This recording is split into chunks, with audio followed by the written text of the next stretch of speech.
मैं चित्रा त्रिपाठी, अब से सिर्फ एबीपी न्यूज पर। एबीपी न्यूज आपको रखे आगे। मुंबई में दशहरा पर हुए गोलीकांड की बात करेंगे। मुंबई में एनसीपी अजीत पवार गुट के नेता और महाराष्ट्र सरकार के पूर्व मंत्री बाबा सिद्दीकी की गोली मारकर हत्या कर दी गई। बांद्रा में खेरवाड़ी सिग्नल के पास उनके बेटे जीशान सिद्दीकी के दफ्तर के बाहर उन पर फायरिंग हुई, जहां पर उनकी मौत हो गई। बाबा सिद्दीकी शनिवार रात करीब 9:30 बजे ऑफिस से निकले थे, तभी उन पर यह हमला हुआ। पुलिस के मुताबिक हमलावरों के पास 9.9 mm की एडवांस पिस्टल थी। पुलिस ने हत्या के आरोप में 2 संदिग्ध आरोपियों को गिरफ्तार किया है। एक आरोपी की तलाश अभी भी जारी है। कुल 3 शूटर आए थे। बाबा सिद्दीकी को 15 दिन पहले जान से मारने की धमकी भी मिली थी। केस क्राइम ब्रांच को सौंप दिया गया है। तो बाबा सिद्दीकी की गोली मारकर हत्या की गई। 2 शूटर गिरफ्तार किए जा चुके हैं। देखिए 9:30 बजे के करीब ये घटना यहाँ पर हुई है। उसके बाद श्री बाबा सिद्दीकी को लीलावती हॉस्पिटल में एडमिट कराया गया है।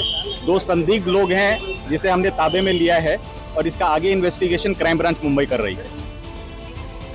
तो गोलीकांड से मुंबई दहल उठी और सबके मन में अब यही सवाल है कि बाबा सिद्दीकी की हत्या के पीछे आखिर कौन है। जिस तरीके से सरेराह बांद्रा के उस इलाके में ये पूरी घटना हुई, जो भीड़ भाड़ वाला इलाका रहता है, और ये जो तमाम तस्वीरें आपको दिख रही हैं, ये बाबा सिद्दीकी की हत्या की जो अलग अलग पहलू हैं उनको दिखाती हैं। बाबा सिद्दीकी की गोली मारकर हत्या की गई। शूटर आए थे, 5 राउंड उन पर फायर हुआ, जिनमें से 3 गोली लगी बाबा सिद्दीकी को, 2 गोली उनके सीने में लगी जो आर पार हो गई, और 1 गोली पैर में लगी, और उसके बाद वहां से शूटर फरार हो गए। हालांकि उन 2 शूटर्स को पकड़ा गया है, अभी एक की तलाश जारी है। और चलिए अब आपको बताते हैं कि पूरा वाकया क्या था और कैसे बाबा सिद्दीकी की हत्या की गई। ये देखिए, ये पूरी तस्वीर बन रही है। रात को 9 बजे बाबा सिद्दीकी और उनके बेटे जीशान अपने दफ्तर में मौजूद थे 9 बजे तक। उसके बाद रात 9:30 बजे अचानक जीशान सिद्दीकी को एक फोन आया और जीशान वहां से चले गए। 9:35 पर बाबा सिद्दीकी अपने दफ्तर से निकले और दफ्तर से 100 मीटर दूर गाड़ी तक पहुंचे। मिलने जुलने का सिलसिला चल रहा था समर्थकों से। बाबा सिद्दीकी के कार के पास एक बम फटा, लोग समझ नहीं पाए, और उसके बाद बम फटने के साथ ही गोलियां चलने की आवाज हुई। और फिर उसके बाद जब लोगों को समझ में आया, तब तक बाबा सिद्दीकी खून से लथपथ मिले। हालांकि फौरन उन्हें अस्पताल ले जाया गया। सीने में गोली उनको लगी, 3 गोली लगी थी उनको, और इसके अलावा 3 में से 2 आरोपी गिरफ्तार किए जा चुके हैं। 2 शूटर्स को पुलिस ने पकड़ लिया, लेकिन एक की तलाश जारी है। फरार शूटर की तलाश की जा रही है। 2 जो शूटर पकड़े गए हैं वो यूपी और हरियाणा के हैं। 9 mm पिस्टल का इस्तेमाल किया गया है बाबा सिद्दीकी की हत्या के लिए। तो ये पूरी कहानी है बाबा सिद्दीकी की हत्या के पीछे। तो अपने दफ्तर से बाहर निकले थे, एक बम फोड़ा गया। लोगों को लगा कि दुर्गा पूजा के बाद जो विसर्जन हो रहा है वहां पर पटाखे बज रहे होंगे, लेकिन अचानक से ये बम फटा, वहां पर धुआं फैल गया, लोगों को देखने में दिक्कत होने लगी। और जब तक तस्वीर साफ हुई तब तक 3 गोलियां बाबा सिद्दीकी को मारी जा चुकी थी और खून से वो लथपथ थे। उनको अस्पताल ले जाया गया। बाबा सिद्दीकी अपने बेटे के दफ्तर से निकलकर अपनी कार के पास जा रहे थे, तभी हमलावरों ने उन्हें निशाना बनाया। मुंबई से हमारे सहयोगी गणेश ठाकुर की यह रिपोर्ट देखिए।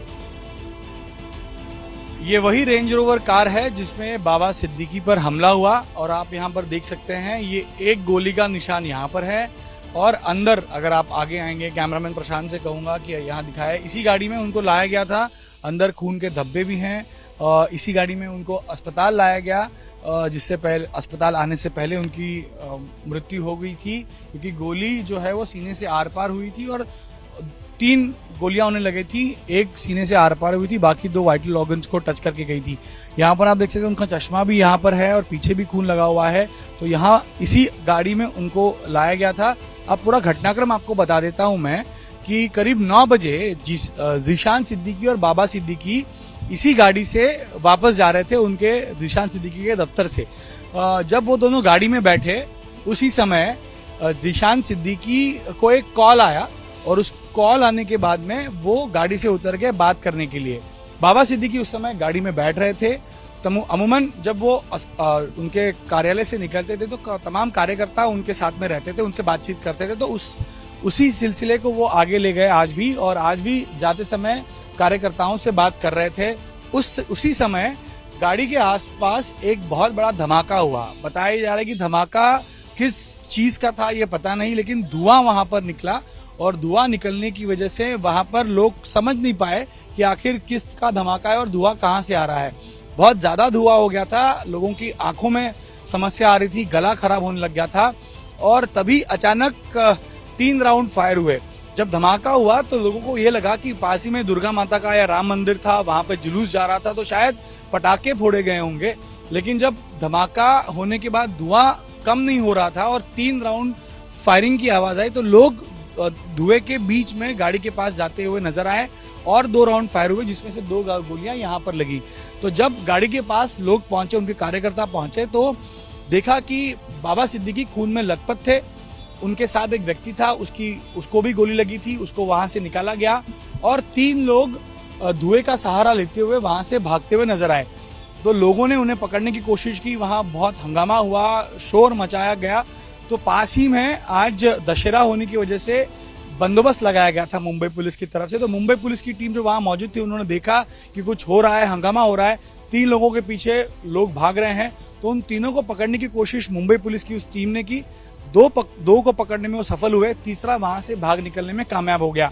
2 शूटर्स, जिसमें से एक का नाम शिवा बताया जा रहा है, दोनों ने जानकारी दी है कि 25 दिन पहले वो मुंबई आए थे, पहली बार मुंबई आए थे, उन्हें लाया गया था